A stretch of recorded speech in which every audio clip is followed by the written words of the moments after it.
Hello everyone.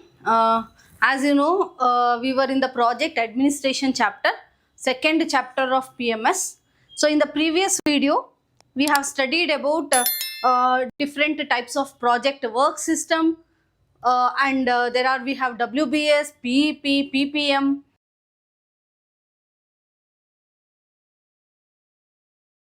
So into the depth of WBS, what are the different types of WBS, what are the subsystems included in the project execution plan, and regarding with the PPM. Okay.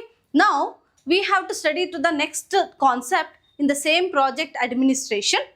So in this class today we are going to study about one of the little bit smallest concept, and the other concept I am going to teach you in this chapter. So when you see into the syllabus, there is a concept called as project design. Okay, so project design, here design in the thing where we are going to plan the structure. So once the planning of the structure of the project has been done, we come out with the output of design. How does the works are being carried, how does the outputs are done, and what are the resources utilized, what is the time required, what is the scope of the project, everything will be included in this project design. So there you may get a question based on definition of the project design. So project design is nothing but it is a outline structure of the project. Okay, outline structure of the project. Fine. And main thing than the definition, you have to know what is the importance of this project design. So or it may be also the significance of project design. Okay, so let us just read out these points which is going to tell you the significance of project design. Fine.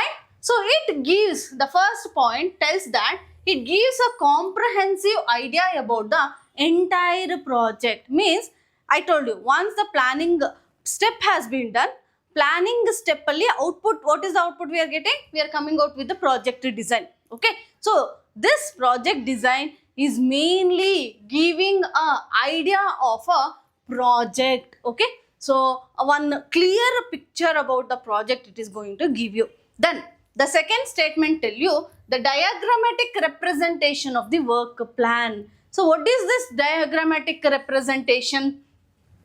See, when you go into the construction plan, yes, it is with the respect of what we say, complete design of a house or a complete design of the picture, sorry, building or whatever the thing. So where we are going to represent by a diagrams. Okay, it may be in the sense of flow chart, it may be in the sense of diagram, especially in the engineering drawings or whatever the thing. So project design is a diagrammatic representation. So ನಿಮಗೆ ಯಾವ ತರ question ಬರಬಹುದು ಅಂದ್ರೆ the diagrammatic representation of the work plan, what it is? Yes, it is nothing but a project design. Okay, of the work plan, what does it shows? What does it represent? How to execute the project. So it is guiding you how to execute the project. Okay, then the various activities of the project are explained in sequence to highlight the various phases of the project. So you know, we have different phases of the project. That is, it may be from the initiation step, planning step, execution, monitoring and control until the closure step. What and all the works are being done. So sequence in a series of order. Okay, in the series of order, it is going to highlight the project work. Fine. Then it also helps the entrepreneurs in coordinating project activities. So when we take the entrepreneurs or organization people, so this design is going to help them how to coordinate with different activities. Okay, there are n number of activities will be conducted in a project. So each project, once the entrepreneur get this design, he will be knowing the sequence of orders or the series of order, and how to coordinate with each activities, how to plan for the next activity, everything. So it will be the main significance of project design, and it serves as an effective tool of planning and implementation of a project. So one effective tool used for the implementation of a project, which is called as project design. Okay, then it also helps managers to plan the project economically. So whatever the fixed budget will be done, according to the budget, the manager can handle the project by this help of the project design. Okay, so this is some points about the project design. These points are very much important because based on these sentences, you may get a questions in a MCQ form. Okay, fine. So this is about the project design. Now we'll move into the next concept, that is project execution system. Okay, project execution system.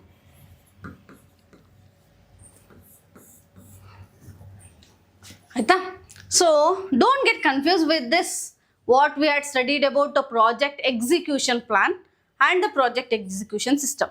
See, once the work has been divided or work has been created by a tool called as WBS, that is work breakdown structure. So what we do, we start estimating the resources for that.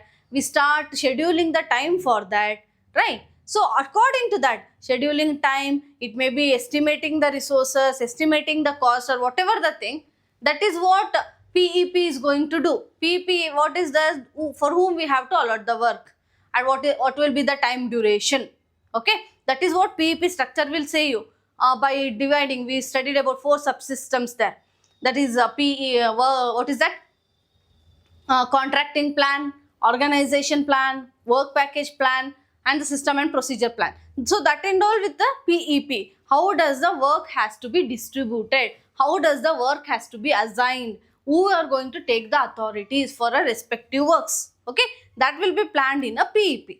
Now we have a system called as project execution system. So this is the thing where once the plan has been done, how the work are being carried, how to monitor these works. Okay, so these are all, and another one, whatever we have planned, how successfully we are going to implement the work.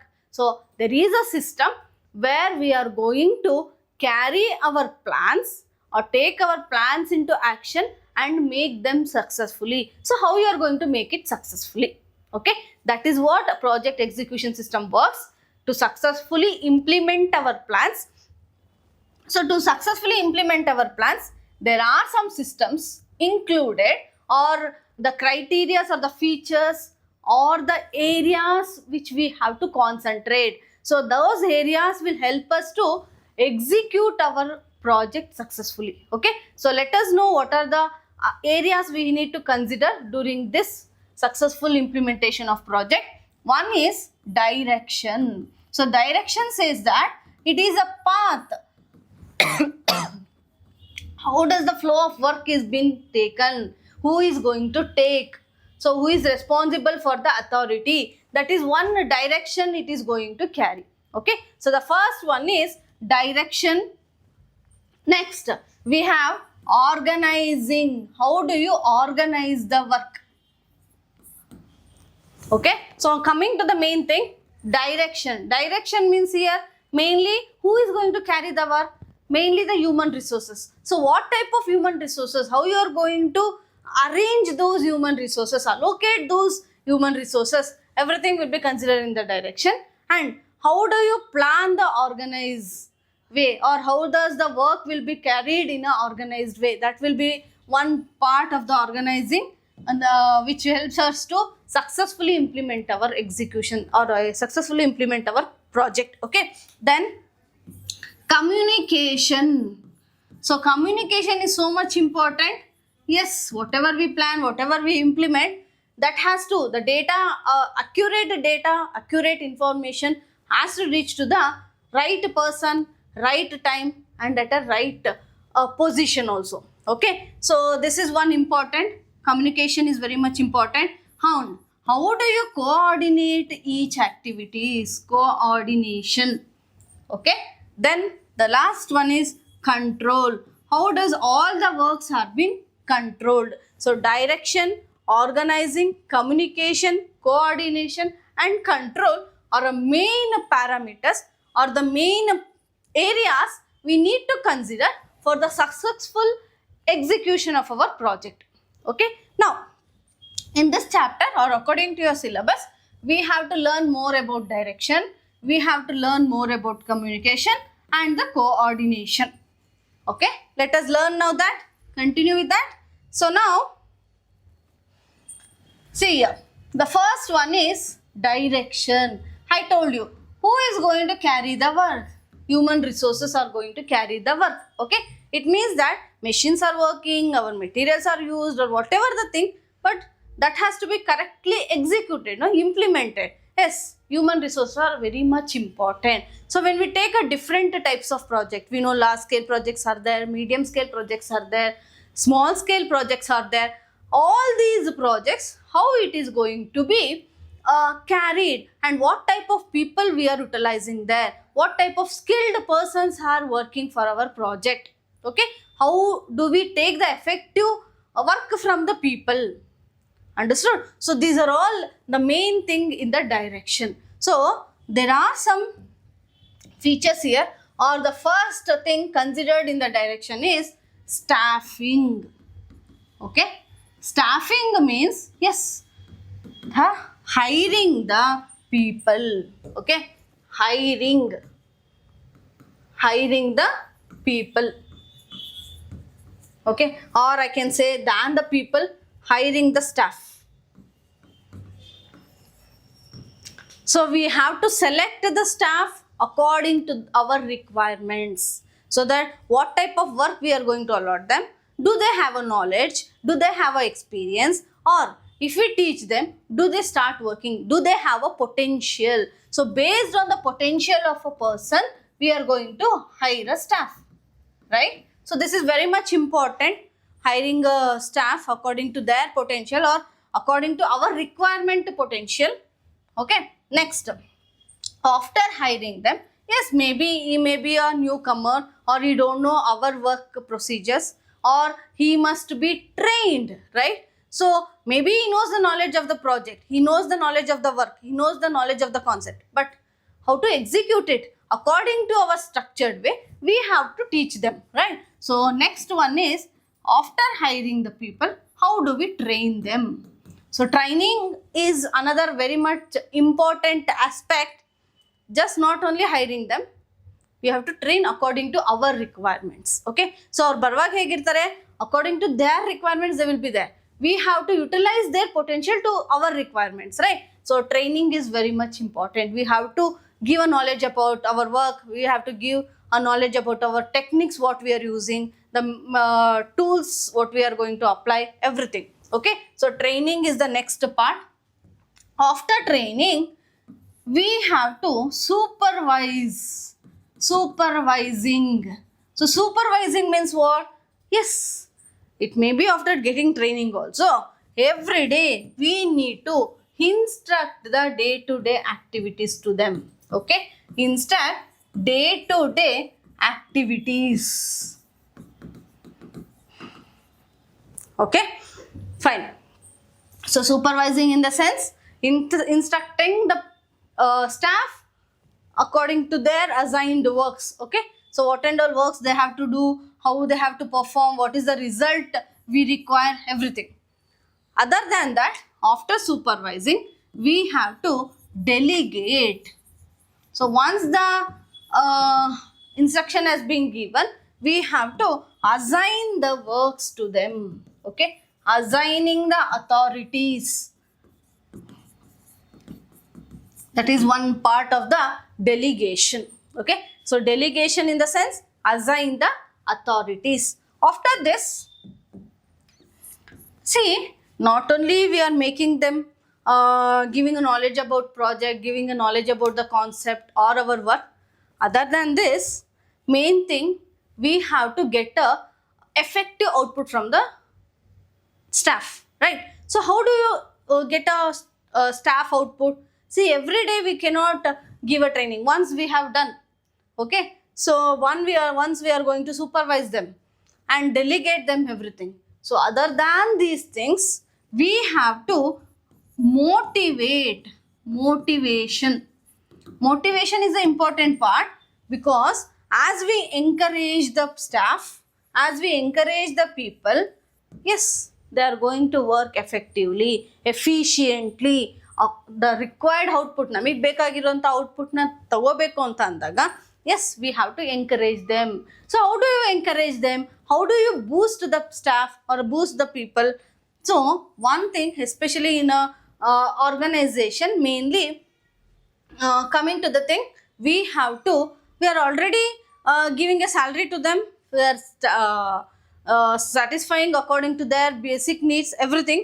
Other than this, encourage will be done by giving a rewards. Rewards in the sense, yes, it may be by words, by praising them, by awarding them, by gifting them something, whatever the thing. That is one where staff will be motivated, team members will be motivated. Okay. Then other than this, yes, by increasing, hike in the salary, by giving bonus to them. Once they have met the target, next they have to reach still more higher target. Yes, we provide a bonus to them, or we are going to provide a incentives. So these are all main features how we are going to motivate the team members. Okay. Next, after motivation, we have another thing in this direction, that is, we have to counseling. Okay, counseling in the sense that you may get confused. What is the difference between this motivation and counseling? So motivation, I told you, boosting the people, encouraging the people. Okay. Next, counseling in the sense, we have to learn the psychology of different people, or we have to understand the problems of the team members who are working with us. Okay. So understand the problem.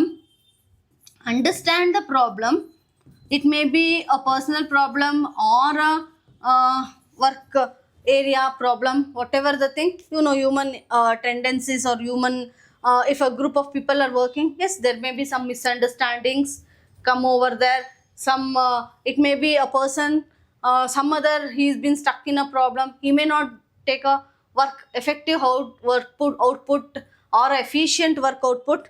So what we have to do, we have to identify his problems, understand that, and not only that, give a solution for the problem. Okay. This and all, when does it work means, yes, if that team member is working so much efficiently from the before, he has given a tremendous work to the organization, result to the organization, whatever the thing. What they do, if some other the day, if he is not getting such a good output, they must counsel them. Okay. First they are going to motivate. If that doesn't work, yes, they will move into the counseling. We have to solve their problems, then, so that we can utilize the potential of the staff effectively to our organization or to our project, whatever the thing. Okay. So these are the one things for staffing, training, supervising, delegating, motivation, counseling. Not only this, we should be especially know the psychology of each and every team members who are working, so that we have to understand according to their requirements, and or how to communicate with each and everyone, so that efficient work output can be obtained. Okay. So this is one part of the direction where, if this is being followed effectively, yes, we can successfully execute our project. Okay. Next, so nimige main illi supervising, maybe definition based you may get a question, delegating you may get a question, motivation, counseling. Okay. So based on this, you may get a questions that we will do during MCQs also. I will discuss those questions. Class to be continued. Download TTT Live Learn app to watch more videos.